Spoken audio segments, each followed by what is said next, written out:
வாழ்க்கை எப்படி இருக்கணுங்கிறதுக்கு ஒரு சின்ன கேஷுவலான ஒரு உதாரணம் சொல்றேன். நாங்கள் வந்து மயிலாப்பூரில் ரொட்டிக்கார் தெருன்னு ஒரு தெருவில் குடியிருந்தோம். மயிலாப்பூரில் எங்கள் வீட்டு வாசலில் வந்து கீரை கொண்டு வராங்க ஒரு அம்மா. அந்த காலத்தில் வாசலில் கொண்டு வந்து விற்றுக்கிட்டு இருப்பாங்க, கூடையில் தலைமையில் வச்சுட்டு விற்றுக்கிட்டு இருப்பாங்க ஒரு அம்மா. எங்கள் அம்மா கீரை வாங்குறதுக்கு பாருங்கள், அது வந்து கீரை வாங்கு படலம்னு அதுக்கு பேர் வைக்கலாம். ஐயோ அப்பா, இவங்க ஒரு பெரிய சொற்பொழிவாற்றுவாங்க, அந்த அம்மா ஒரு பெரிய சொற்பொழிவாற்றும். ஒரு ஒரு 20 நிமிஷம் பேச்சுவார்த்தை நடத்தி ஒரணா கீரை வாங்குவாங்க.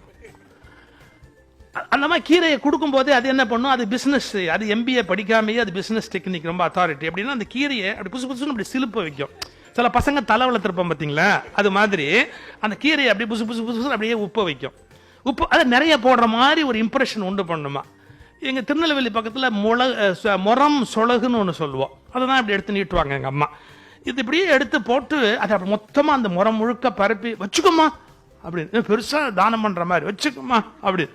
எங்கள் அம்மா லபக்குன்னு ஒரு அமுக்கு அமைக்கிடுவாங்க. அதை மொத்தத்தையும் ஓரமாக அப்படி சுருட்டி அமுக்கிட்டு, என்ன இவ்வளோன்னு போடுற அப்படின்னு. அவங்க கேட்பாங்க, என்னம்மா உன்னோட பெரிய ரோதனையாக போச்சு அப்படின்னு. மறுபடியும் கொஞ்சம் எடுத்து போனா போகுது. புள்ளக்குட்டிக்காரி யாரு, ஒரணா கீரை வைக்கிறோமா, எங்க அம்மாவுக்கு புள்ளக்குட்டிக்காரிக்கு போடுதான், நீ புள்ளக்குட்டிக்காரி கொஞ்சம் சாப்பிட்டு போ அப்படின்னு ஒரு கையை எடுத்து அப்படி மறுபடியும் இப்படி அந்த கீரையை கொஞ்சம் போடும் அந்த அம்மா. மறுபடியும் எங்க அம்மா அமைக்கிடுவாங்க. இது 2 தடவை 3 தடவை நடக்கும். இதெல்லாம் முடிஞ்சு ஒரணா வியாபாரம். இதுக்கு பேரம் பேசி இவ்வளவு கீரை வாங்கிடுவாங்க. முடிச்சுட்டு அந்த தலையில அந்த கீரை இதை தூக்கி வைக்கணும். அந்த அம்மா எந்திரிச்சு புறப்படும். எங்க அம்மா எடுத்து வைக்கும் போது அப்படி அந்த அம்மா தலை சாஞ்சு அப்படி ஒரு சுத்திருச்சு சார். அப்படி கையை பிடிச்சாங்க. கையை அப்படி பிடிச்சிட்டு, பெண்கள் இல்லையா, அந்த கையை அப்படி பிடிச்ச உடனே சொன்னாங்க, நீ புள்ள உண்டா இருக்கியா அப்படின்னு கேட்டாங்க.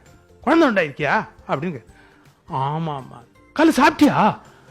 யாரு எனக்கு சாப்பாடு போடுவா? சாப்பிட்டுட்டா நான் வர முடியும்? யாரு எனக்கு சோறு போடுவா? உட்கார்.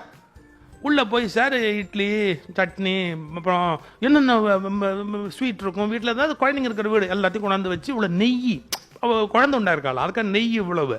அதுக்கப்புறம் ஒரு காஃபி கொடுத்தாங்க சார். அந்த காஃபி எங்க அப்பாவுக்கு கூட அவ்வளவு குவாலிட்டியா கொடுக்க மாட்டாங்க. அப்படி ஒரு காஃபி, அந்த காஃபியை போட்டு கொண்டு வந்து கொடுத்துட்டு தினம் அதுக்கப்புறம் அந்த அம்மா வந்த உடனே இவங்க ரெடியா எடுத்து வச்சிருப்பாங்க. ஆனா அந்த கீரைக்கு பேரம் பேசுறது நிறுத்த மாட்டாங்க. நீ இவ்வளவு கம்மியா போடுற, இன்னும் கொஞ்சம் போடு, அந்த பண்ணும். நான் கேட்டேன், அம்மா உன்னை விட ஒரு கோமாளி பார்க்க முடியாதுமா, ஒரணா கீரைக்கு அந்த அம்மாவை இப்படி உயிரை எடுக்கிற, அப்புறம் நீ 1 ரூபாய்க்கு இட்லி எடுத்து வச்சு நெய் எடுத்து வச்சு காப்பி எடுத்து வச்சு கொடுத்து நீ சீராட்டி வெளியே அனுப்புறியே, என்னம்மா நீ என்ன நீ பண்ற நீ அப்படி. எங்க அம்மா ஒரு பதில் சொன்னாங்க சார், மறக்க முடியாத ஒரு பதில் சொன்னாங்க. டேய், வியாபாரத்துல கணக்கு பார்க்காம இருக்கக்கூடாதுரா, ஆனா தர்மத்துல கணக்கு பார்க்கப்படாதுரா. வாழ்க்கைய இதை விட அழகா இன்னொருத்தர் யாரும் கத்துக்க முடியாது. வியாபாரத்துல கணக்கு பார்க்காம இருக்கக்கூடாது. பிசினஸ்ல 10 காசு 1 காசுனா கூட அந்த கணக்கு கரெக்டா இருக்கணும். வியாபாரத்துல கணக்கு பார்க்காட்டி வீணா போடுவோம்டா, தர்மத்துல கணக்கு பார்த்தா வீணா போடுவோம்டா.